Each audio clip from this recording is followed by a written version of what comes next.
Hi all. I thought I'd done some basic strumming a while back. Check out one of my videos from a long time ago, but I thought I'd update it.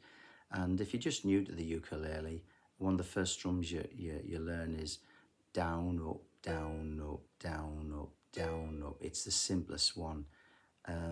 So to get things correct from the start, you can use your thumb, down, up, down, up, down, up, down, up.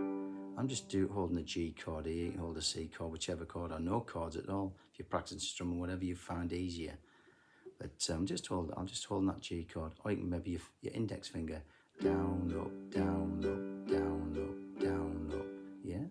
Down, up, down, up, down, up, down, up. Or I know my wife Roz, she goes down, up, down, up, down, up. She plays that down with her thumb and up with her index finger, so whichever you find best. The main thing is your nails on this hand, your strum hand, keep them as short as you possibly can, because you want to get that, you get a lovely soft sound on your ukulele if you play with the fleshy part of your finger or thumb. If you play with the nails, you get this. To me, it's almost like fingers down a blackboard. It's scratchy, and the difference in the sound of your ukulele is incredible. To me, it's ooh. So do try right from the offset. If you're just new, try and get into it using the soft part of your finger or thumb, and it just sounds nicer. And it might be quieter. I think people rattle with the nails to make this loud, because they think I'm playing a ukulele. People want to hear the ukulele. Believe me, most of the time they don't. This is an accompanying instrument. They'll want, if you're singing something, unless you're doing an instrumental, I want to hear your voice. That's the most important thing. So your voice must be louder than you. This is an accompanying. This just wants to be softly going away in the background and let them hear your voice. So again, you can go sort of, I'm going to just demonstrate my thumb. Down, up, down, up, down, up, down, up, down, up, down, up, down, up, down, up. And you keep them even.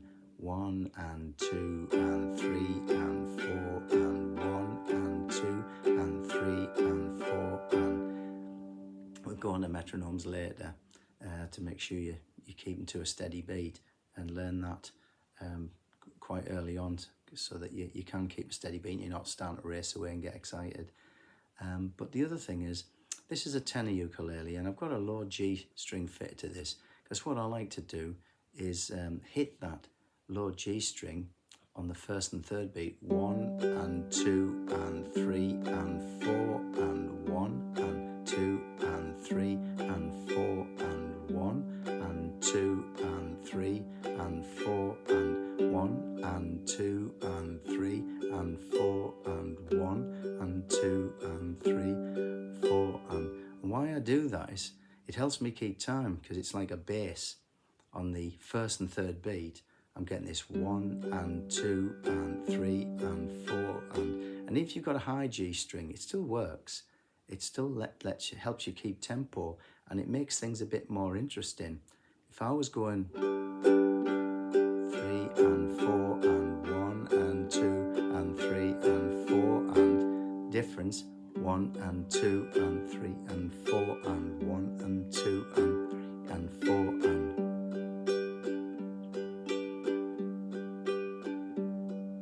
that note, that first note, helps keep time. And if you've got a low G string on your instrument, which many do these days, you get a bit of bass. So it's great having a bit of a bass line in the group. More so baritone players. It's a technique I'd advise strongly for baritone players, because your top fourth string, which is D, it'll really ring out if you use this technique, and help be a different sound added into the group, rather than just strumming all the strings at the same, with the string tension.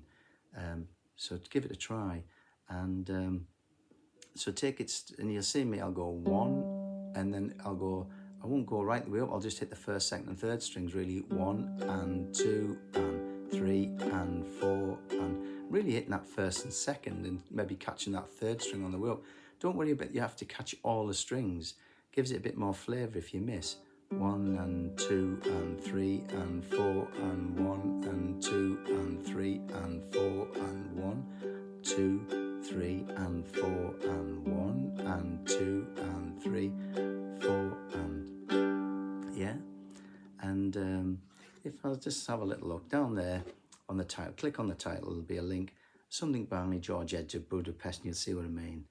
I'll just go through the first bit. So 1, 2, 3, 4, 1.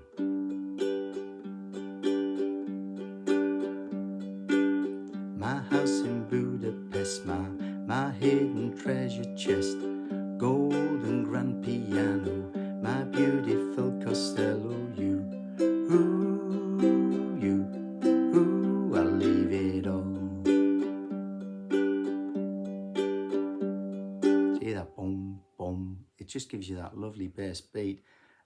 If I tried it without doing that, I'll give it a try just straight. You see the difference? I think there's less depth, less quality, less flavour. My house in Budapest, my hidden treasure chest, my golden grand piano, my beautiful costello, you, I'll leave it all. Now I think that's how the majority of people would play.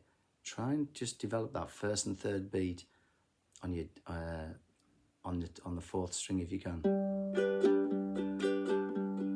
And then what you can do is 1 and 2 and 3 and 4 and 1 and 2, 3 and 4. So on your second and your first you're hitting that, but in the second, so it's light and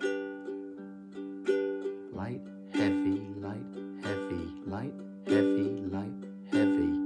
And so on your second and fourth beat, you can put a little bit more force onto your strings. Take it very slowly, very, very slowly.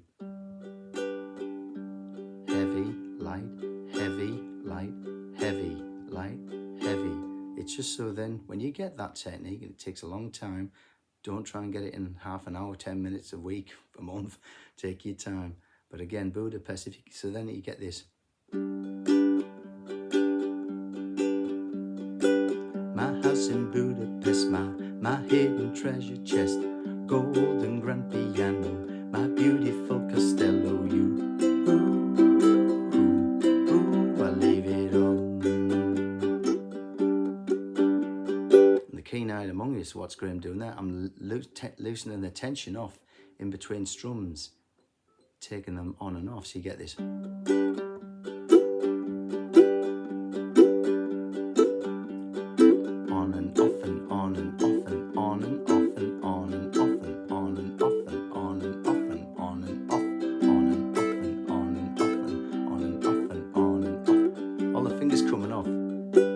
Just end up with this totally different, instead of, you get this. My house in Budapest, my hidden treasure chest, golden grand piano, my beautiful costello, you, I'll leave it all for you,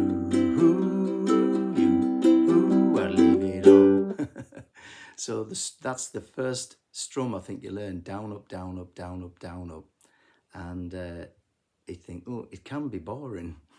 And it is boring at first, but see what you can do. You can hit the top string on the first and third beats, like I showed you, and you can put the light and shade in, light on the first and third beat, and the heavier strum on the second and fourth beat, and then you can even start lifting your fingers off in between. Try it in small stages and tell me what you think. And as I say, try and keep off that, because if I just try off of that, my house in Budapest, my hidden treasure chest, golden grand. I'm cringing at it now. You just want lightness of touch and flesh of the fingers. And if you're going to use a pick at all, please use a felt pick, something as soft and soft as anything. And plastic picks, they not only make this super duper loud, it's really piercing and not very pleasant. So I say give it a whirl, let me know, and down there leave us a comment, and I'll be back on Friday with Ros. She's got COVID at the moment, bless her. She's tucked up in bed, so I thought I'd try and do something. People seem to like my basic finger picking video that I did a a week or so back, so have a check of that. As I say, you can support the channel. There's a link. If you press on the title, you'll find in the description there's a link to that Budapest music. You can download that freely and play it once you've got the technique off. Give it a go, take it slow. And there's also Patreon. I've started doing a Patreon there, so anyone want to become a patron, click on that and explore, because it'll help us keep sharing this, spreading and sharing the ukulele love. And if there's anything that you'd like me to show, please let me know and I'll do my best to cover that for you. Love you and leave you. See you back again on Friday.